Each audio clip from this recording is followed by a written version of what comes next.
Итак, Chevrolet Lancia. А дальше заменены будут тормозные диски. Они уже в ужасном состоянии. Вон какие буртики. Палец вообще просто.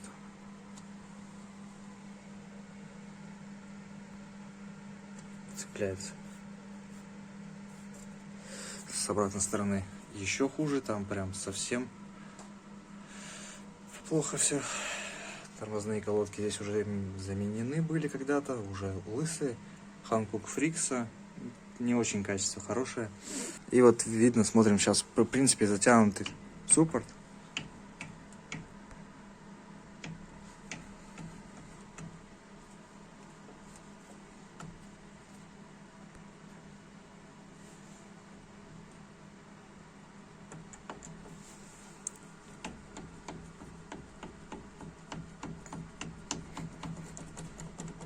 Все болтается, то есть колодки лысые, пальцы тоже будут заменены, здесь все болтается, все брякает, соответственно. Тормоза все у нас Sanxin, уже диск лежит, у нас будет Hi-Q, Sanxin, Hi-Q, Sanxin Brake.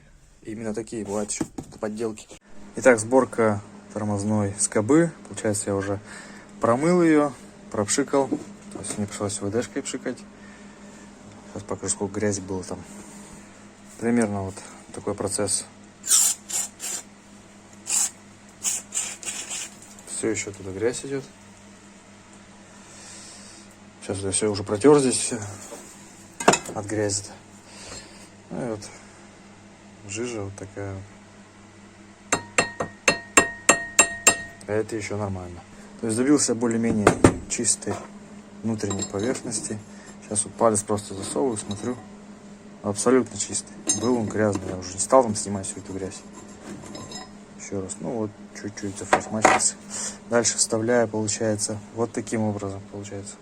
Пыльники вот сюда. Вот эту толстую часть вовнутрь. Мне одной рукой не вдеть. Мне нужно отверточку. Ну, может, сейчас я пальцами попробую. Да, вот получается. Без отвертки можно. Все. Таким образом. Далее я беру смазку либо PFG 110, либо вот та, которая есть. Какая есть, такая есть. Просто можно забить туда, либо намазать на палец. Она вот зелененькая. Такая. Главное на кончик, потому что полностью мазать бесполезно. Она все равно вся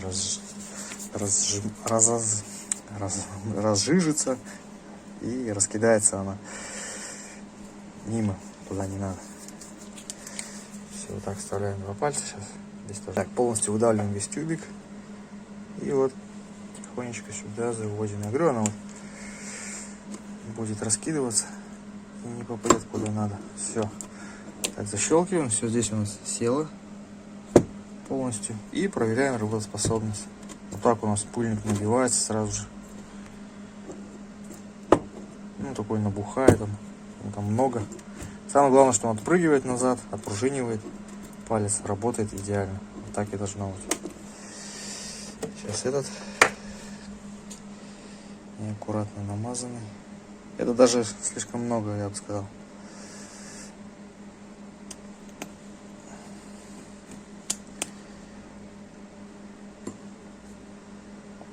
Ну, без этой смазки работать не будет. То есть будет, но неравномерно. Неравномерно и будет подклинивать. Либо брякать будет. Вот чтобы не брякала, эта смазка обязательно должна присутствовать. Она вот высокотемпературная, она не горит, не плавится. И в то же время она достаточно пластичная, она не густеет. Но со временем все равно через полгода, год, ну, максимум 2 нужно ее обязательно заменить.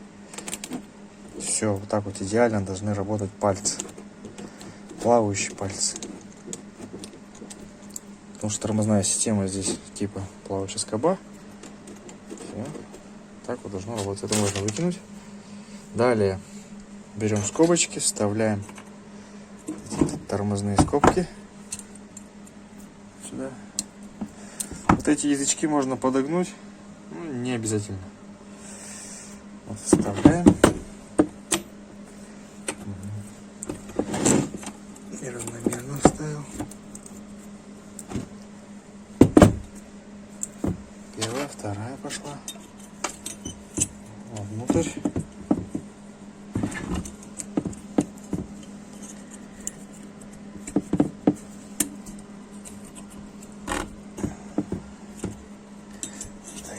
Наоборот. Вот сюда язычок.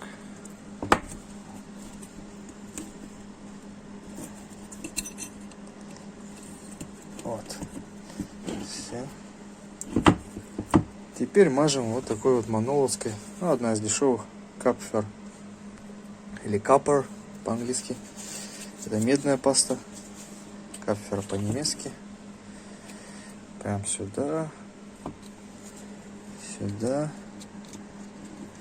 Ну, соответственно, сюда. Сейчас все это размажем. И берем еще колодочку. Вот, в принципе, вот эти две колодки. Так. Здесь у нас скоба будет, поэтому сюда мажем. А здесь у нас поршень. Поэтому сюда. Все, этого достаточно. Здесь вот под поршень круг делаем.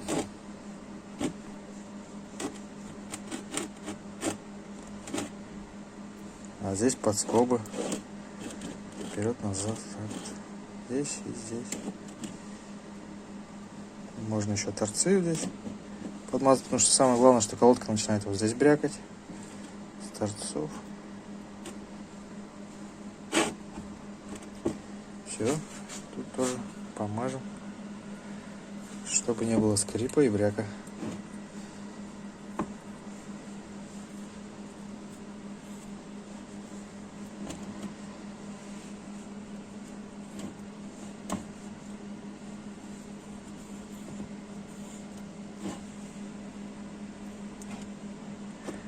Где-то чуть густо, где-то чуть слабовато.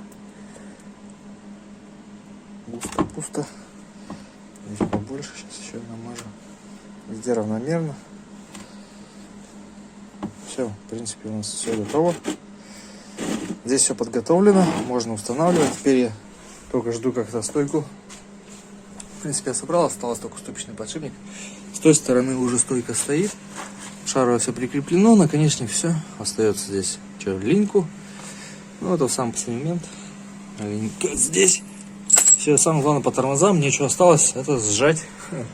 Вот это, собственно, такой поршень. Также здесь пыльник на гранте поменен. Там грант оставлено. Вот, все.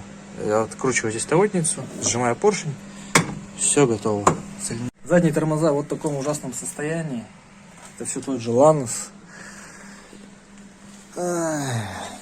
Ну, вот, ничего тут не работало. Ручник просто вот, трос ручника давным-давно здесь отпал. Слабки. Все это съело. Все это снимать буду. Колодки менять. Все ржавое. Барабан тоже ржавый. Короче, тормозов просто не было. Здесь конический ступичный подшипник, как на Део Матис.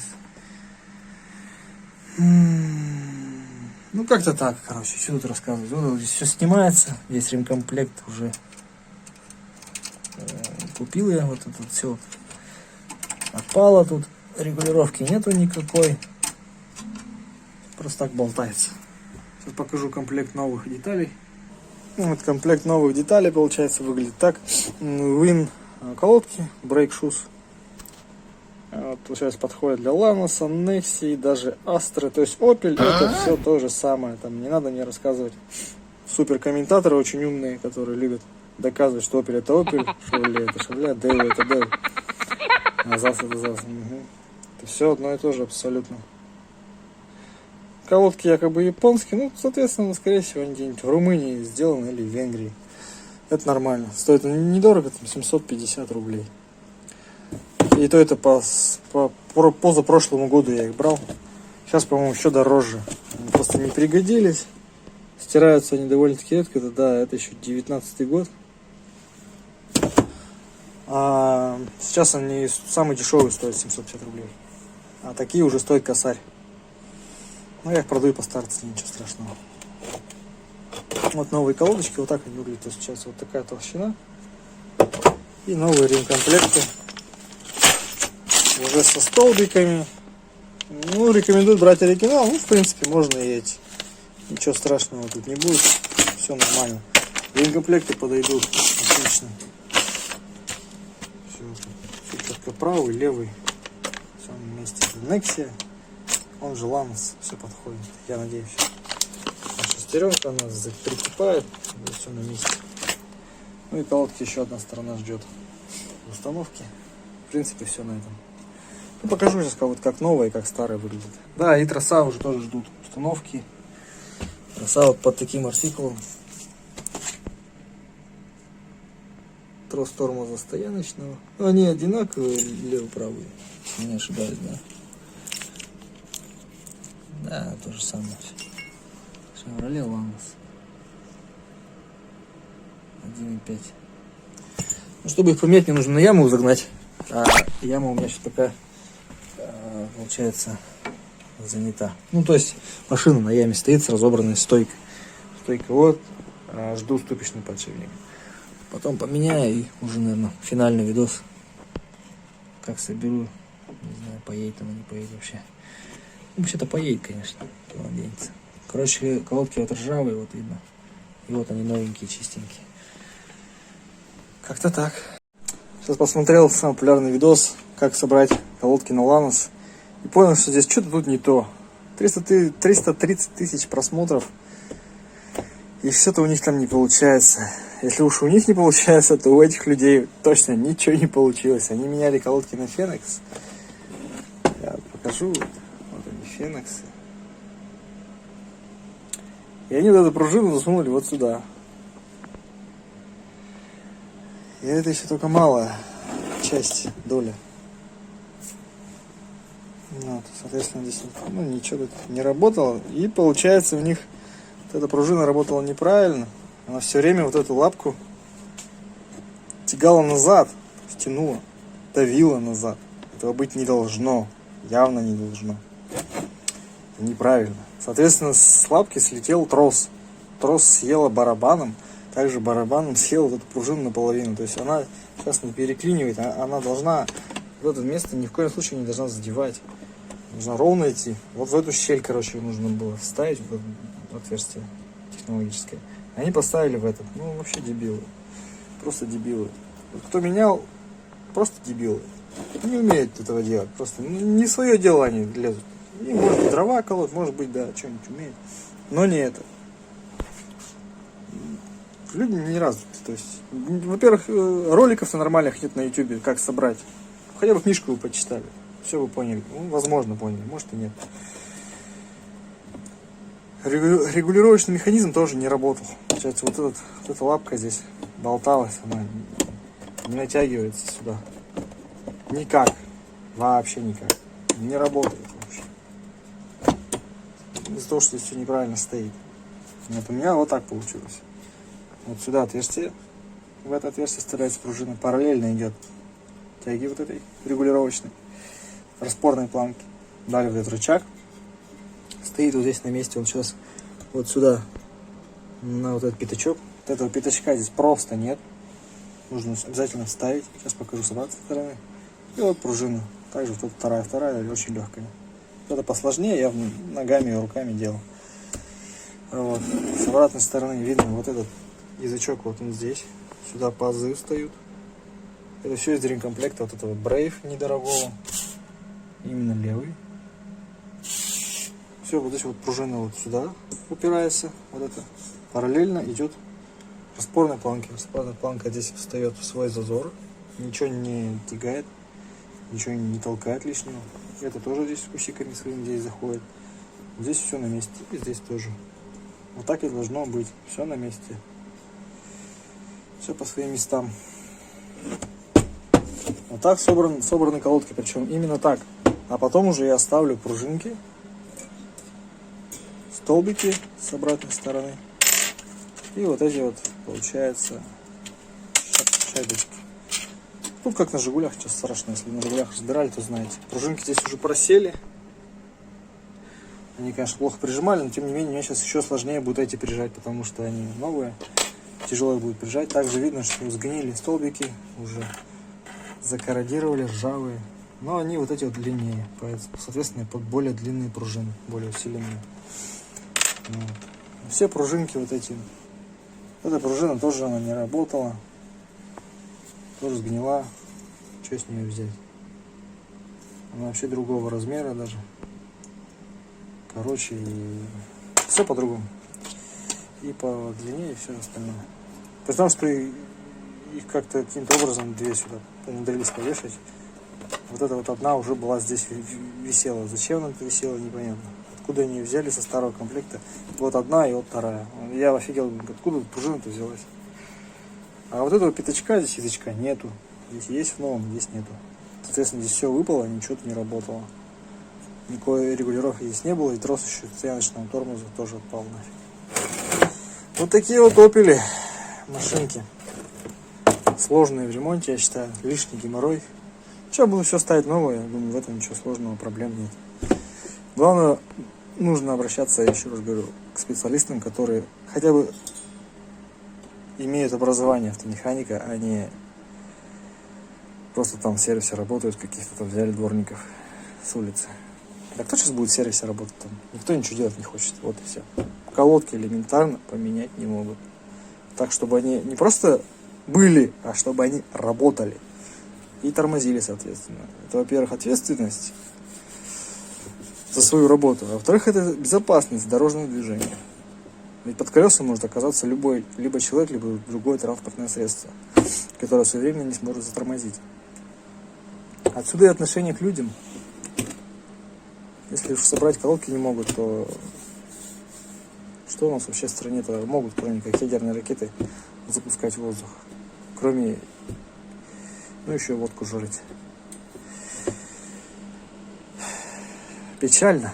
Колодки собрать не могут, а мне печально. Как-то так. Ну все, буду ставить на место. Идти домой спать. Отдыхать. Завтра с утра на работу опять. Как-то так, немножко о себе. Вот так должны выглядеть новые тормозные колодки с новыми ремкомплектами. А сейчас только не хватает тросса ручного тормоза, но я говорю, на яме я его поставлю, сниму и заменю. Вот, получается, будет примерно выглядит это все вот так. Здесь еще через отверстие вставлю и сюда вот соединю тормозной трос. С ним проблем как бы нет. Поставить только его придется на яме. Мне сейчас просто лазить под машиной неохота. На яме это будет делать проще. Короче говоря, вот так вот выглядит механизм. Сейчас он пока не соприкасается. Я вот засуну здесь подальше чуть. Момент один вот этот устраню. И все. Барабан поставлю. Затяну ступичный конический подшипник гаечкой. Ну и все. В принципе, вот так вот новые колодки. Они вот здесь вот полностью уперты в цилиндр с обеих сторон. Здесь все тоже, все уперто как надо.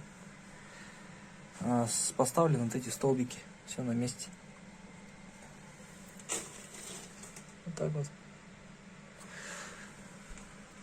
Вот так должно все работать. А здесь регулировочку произведу. И барабан тормозной, по идее, можно немножко обточить. Вот здесь полбуртиком, чтобы заходили колодки. Либо нажать 10-15 раз, и колодки должны сами отрегулироваться. Ну, как правило, эти 10-15 раз не помогают. И приходится барабан все-таки обтачивать. Колодки разводить самому вручную вот здесь вот отверточкой. Вот, получается вот так вот.